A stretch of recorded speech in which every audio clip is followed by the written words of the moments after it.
ভারপ্রাপ্ত চেয়ারম্যান তারেক রহমানের নির্দেশে আমরা সারা বাংলাদেশে একটি দফা বাস্তবায়নের জন্য নির্বাচনের পূর্বেই আমরা জনগণের দ্বার প্রান্তে যাচ্ছি।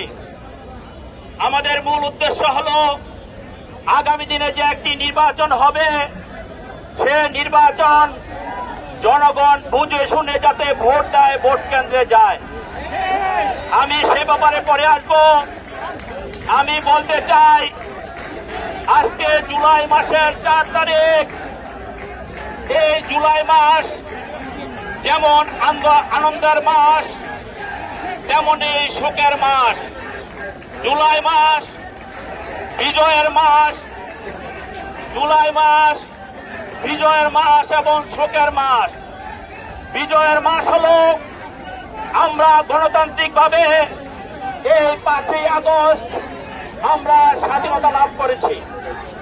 আর শোকের মাস হল আমাদের অনেক নেতা কর্মীদের প্রাণের বিনিময়ে, ছাত্র জনতার প্রাণের বিনিময়ে আমরা এই স্বাধীনতা লাভ করেছি। যার কারণে শোক এবং বিজয় দুটাই আমাদের উদযাপন করতে হয়। আমি সর্বপ্রথম চলে আসছি আমাদের এই যে উত্তরা আজমপুর, আপনারা আজকে যেখানে দাঁড়িয়েছি, জুলাই মাসের 1 তারিখ থেকে সারা বাংলাদেশ যখন আন্দোলন শুরু হলো, সর্ববৃহৎ আন্দোলনের সূচনা হয়েছে এই উত্তরায়। উত্তরায় সেদিন যে আন্দোলন হয়েছে সেই আন্দোলনে আপনারা দেখেছেন আমাদের ওই শহীদ জাবির সহ, আমাদের মুগ্ধ সহ, আমাদের এক ছোট্ট বোন নাইমা এবং সুলতানা এবং জুবায়ের, আর বিশেষ করে যার কথাটি আমাদের বলতে হয়, যারা হাতে পানি নিয়ে ঘুরে বেড়াচ্ছিলেন, বিস্কিট নিয়ে ঘুরে বেড়াচ্ছিলেন, পানি লাগবে পানি, বিস্কিট লাগবে বিস্কিট, মা বাবারা সন্তানদের নিয়ে যারা এসেছিল সেদিন আন্দোলনে, সেই ছোট শিশু যাদেরও পুলিশের গুলির হাত থেকে রক্ষা পায়নি।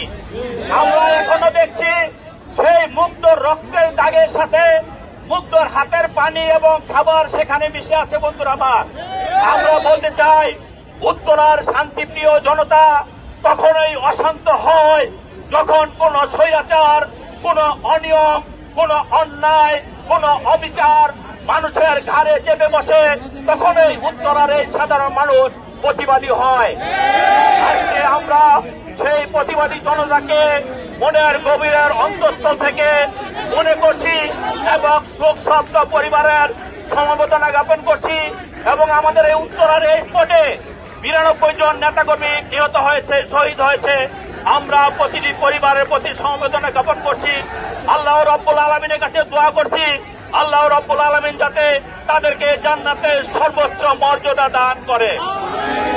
আমি বলতে চাই এই যে আমরা যে গণতন্ত্র পেয়েছি, যে স্বাধীনতা পেয়েছি, যে ভোটাধিকার পেয়েছি, আমরা সেটা যারা তার জীবন দিয়েছে, আহত হয়েছে, নিহত হয়েছে এবং যারা পঙ্গুত্ব বরণ করেছে, আমরা জাতীয়তাবাদী শক্তি একজন নেতা কর্মী বেঁচে থাকতো আমরা তোমাদেরকে বলবো না। আমরা বলতে চাই উত্তরার মাটি শহীদ রাষ্ট্রপতি জিয়াউর রহমানের ঘাঁটি, উত্তরা মাটি এদেশের সচেতন মানুষের ঘাঁটি। এখানে অন্যায় অপরাধ করে কেউ পার পাবে না। ফ্যাসিস্ট হাসিনা 5 তারিখে পলায়ন করেছে। শুধু পলায়ন করলেই হবে না, আমাদের যে নেতা কর্মীদেরকে হত্যা করেছে, গুম করেছে, খুন করেছে, গত 16 বছর আমাদের নেতা কর্মীরা বাড়িতে থাকতে পারেনি। আমাদের নেতা কর্মীদের ব্যবসা প্রতিষ্ঠান দখল করেছে। প্রতিটি অন্যায়ের বিচার বাংলাদেশের মাটিতে অবশ্যই হবে ইনশাআল্লাহ। আমরা বলতে চাই আমাদের পার্টির ভারপ্রাপ্ত চেয়ারম্যান মাননীয় তারেক রহমান, তিনি স্পষ্টই বলেছেন আমরা জনগণের জন্য রাজনীতি করি, আমরা জনগণের ভালো মন্দ দেখি, আমরা গণতন্ত্রের জন্য রাজনীতি করি, আমরা ক্ষমতার জন্য রাজনীতি করি না। আমরা বলতে চাই অতীতে যে সমস্ত স্বৈরাচারের উদ্ভব হয়েছিল, বাংলাদেশের স্বাধীনতা, সার্বভৌমত্ব, বাংলাদেশের গণতন্ত্রকে প্রতিষ্ঠাতে রূপ দেওয়ার জন্য আমাদের পার্টির ভারপ্রাপ্ত চেয়ারম্যান জনাব তারেক রহমান যেভাবে কাজ করে যাচ্ছেন, আমরা বিশ্বাস করি এই শান্তিপ্রিয় জনতা যদি এভাবে রাজপথে থাকে আর কখনো বাংলাদেশে কোনো ফেসিবাদের উদ্ভব হবে না। আমরা ফেসিবাদকে বাংলাদেশ থেকে চিরতরে নির্মূল করবই ইনশাআল্লাহ। আমরা দীর্ঘ 17 বছর যুদ্ধ করেছি তারেক রহমানের নেতৃত্বে। আমাদের এই উত্তরাতে আমরা মনে করি এটা দেশনেত্রী বেগম খালেদা জিয়া, তারেক রহমানের ঘাঁটি, বিএনপির ঘাঁটি, ধানের শীষের ঘাঁটি। দীর্ঘ 17 বছর মানুষ ভোট দিতে পারেনি। আজকে 30% যে ইয়াং ভোট আছে, নতুন ভোটার আছে, তারা ভোট দেওয়ার জন্য মুখিয়ে আছে যে কখন ভোট হবে এবং তারা ভোট দিবে। সেজন্য আমরা বলছি আমাদের নেতা জনাব তারেক রহমানের সাথে বর্তমান বাংলাদেশের অন্তর্বর্তীকালীন সরকার ডক্টর ইউনূসের সাথে যে 13 জুন যে মিটিং হয়েছে, সেই মিটিং এ সিদ্ধান্ত হয়েছে আগামী ফেব্রুয়ারিতে নির্বাচন হবে। আমরা বিশ্বাস করি আগামী ফেব্রুয়ারিতে নির্বাচন হবে। বাংলাদেশের মানুষ স্বাধীনভাবে সুস্থ ভোটের মাধ্যমে তাদের ভোটাধিকার প্রয়োগ করবে।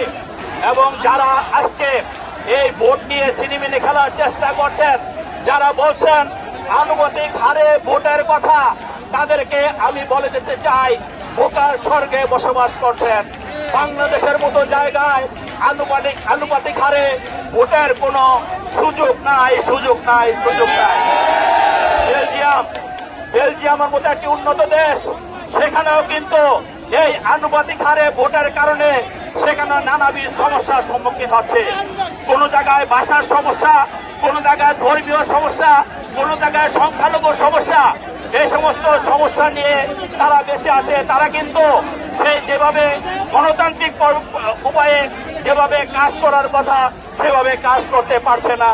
কাজে যারা আজকে মনে করে ভোট হলেই তাদের এই বর্তমানে রাজত্ব শেষ হয়ে যাবে, তারাই চাচ্ছে না যে বাংলাদেশে একটি সুষ্ঠু ভোট হোক। এবং তারা জানে